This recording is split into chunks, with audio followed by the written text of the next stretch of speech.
Hello guys, welcome back to another one of my YouTube videos. As you all know, I like chicken. Today I will be doing a spoken word called Nobody Asks What Happens After 3 p.m. I have an idea. So I'm posting 3 videos. One at 7, one at 12, and one at 5. The first one will be a spoken word. The second one will be a karaoke to another song. And the third one will be an original song. And I want you guys to let me know what you think of that, because I really want to know. Also, I may be getting a camera for my birthday, so I won't have to, you guys won't have to look at one pixel on the screen. All right, let's get into it.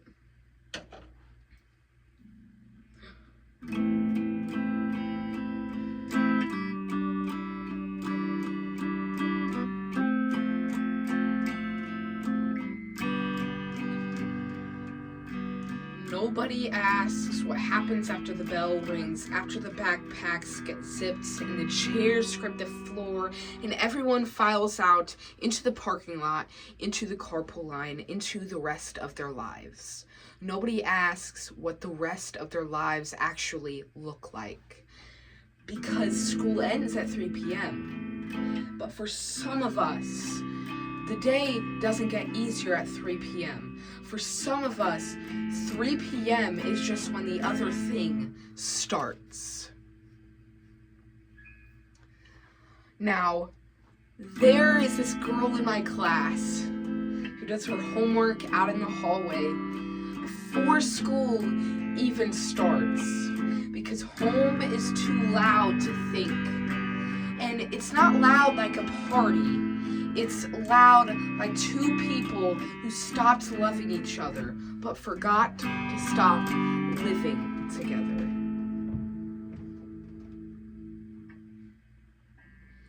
It's loud like doors. Loud like the silence after doors.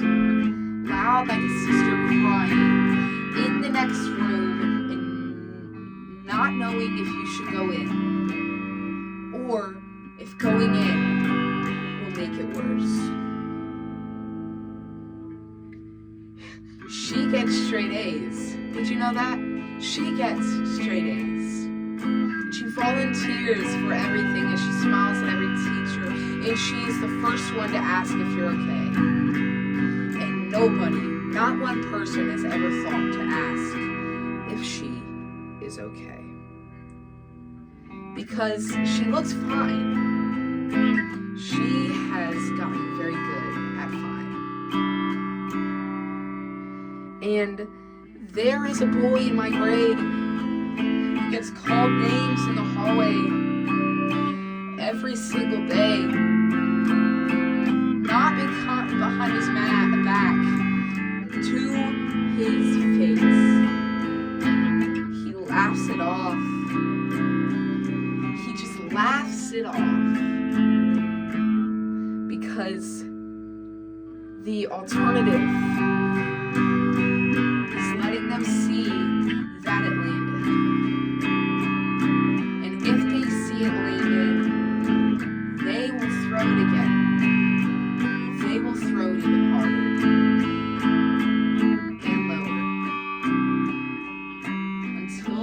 They find the thing that breaks him. And he is so tired of being targeted. He is so tired of walking into a building and every single morning that is supposed to be safe, and feeling like he is walking into a war he never signed up for. There is a girl who used to eat with us until one day she just didn't. No fight, no reason, just an empty seat. In the group chat, she was quietly removed from while she was sleeping. And she walks in the hallway now, like she's trying to take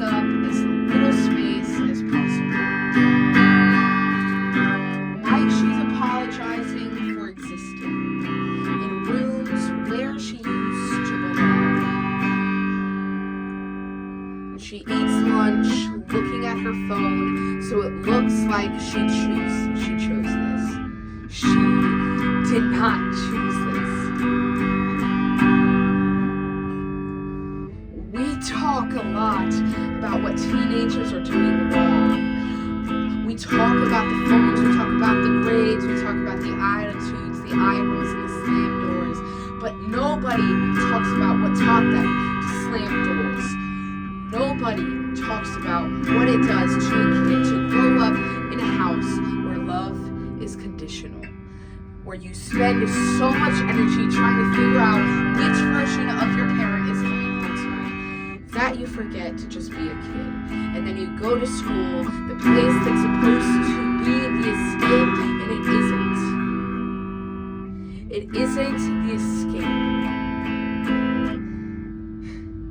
It's a different kind of the same thing. It's a different set of people deciding your worth without your permission.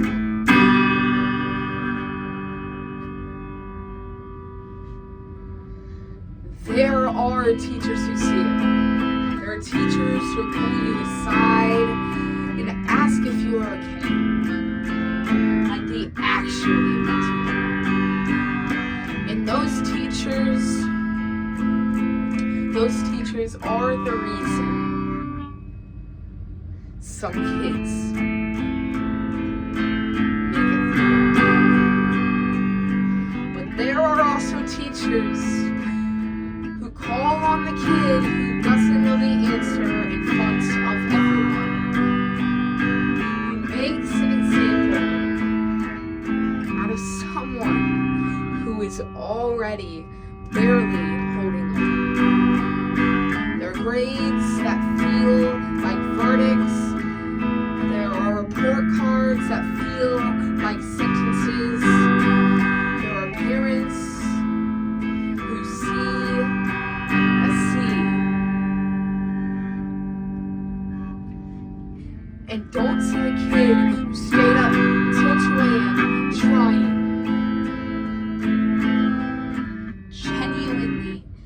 Genuinely trying. And still couldn't get there. There is the boy who makes everyone laugh. Class clown, life of the party, always has a joke ready. Because the day he stopped making people laugh was the day people stopped looking at him. And being looked at, even for the wrong reasons, is better than not being seen at all. And he goes home, and the joke drops, and the room is quiet, and he sits there in the silence and thinks things that would terrify every single person who laughed with him today. I have seen something now that nobody wants to say because we keep not saying it and kids keep dying. There are teenagers right now, not in a movie, not in a statistic, not somewhere far away. Right now in your school, in your grade, maybe even in your friend group, who are thinking about not being here anymore. Not dramatically, not the way it looks in films. Quietly in the hoodie, with the smile still on, with the homework turned in, with the text still being answered so nobody gets suspicious. Quietly deciding that the weight is too heavy to keep carrying. And the people around them find out after and they say, I had no idea. They seemed fine. They were just here. And that is the most heartbreaking sentence in the English language. They were just here. Because here's the thing about the ones who are really struggling. They are not always the ones who look like they are struggling. They are the ones who got really good at fine, who learned that their pain makes other people uncomfortable, who tried to tell someone once and got told they were overreacting and never tried again. You started carrying it alone because alone felt safer than being dismissed. And the weight just piled up on top of each other, and the days got longer. And one day the math stopped adding up, the pain on one side and the reasons to stay on the other, and nobody knew because nobody asked. So I am asking right now, I am asking, how are you? Really? Not the fine. Not the yeah, I'm good. Not the nod. Real answer. The 2 a.m. answer. The answer you've never said out loud to anyone. That one. I want that one. Because that one is there because it matters. That one is the one that could save your life. If you are the kid in the hoodie, if you're the one with the smile that doesn't reach your eyes, if you're the one who's been doing the math and the reason to stay keeps getting shorter, please tell someone. Not because it will fix everything, not because one conversation undoes years of pain, but because you deserve to have someone sit in with you. You were never supposed to carry this alone. And I know the adults have failed you. I know the system has failed you. I know the people who were supposed to make you feel safe sometimes made you feel the opposite of safe. But here is the thing. But there is always someone who will not flinch when you tell them the truth. Find that person, text that hotline, walk into the counselor's office, send that message at 2 a.m. Do the scary thing because the world is so much worse without you in it. And I know you don't believe that right now, but I do. I believe it enough for both of us until you can believe it for yourself. You deserve a soft place to land. You deserve someone to call. You deserve more than what you were given to deserve at all. You deserve to eat every meal. You deserve to sleep through the night. You deserve to just be a teenager. You deserve that right. You deserve to cry when you need to. You deserve to take up space. You deserve to know your worth isn't a grade or a like or a face. You deserve hallways that feel safe. You deserve to be seen and heard. You deserve friends who's staying in the group chat. You deserve to be worth every word.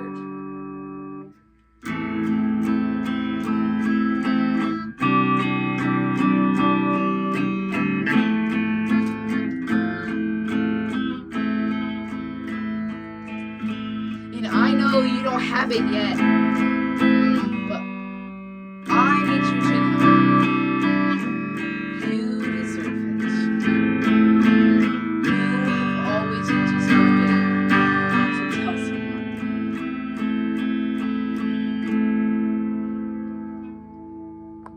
Man, that was a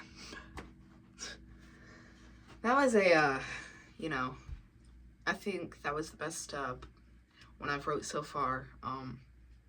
I hope this can help some of you through some hard times. But yeah, thanks for joining me. Love y'all so much. Bye.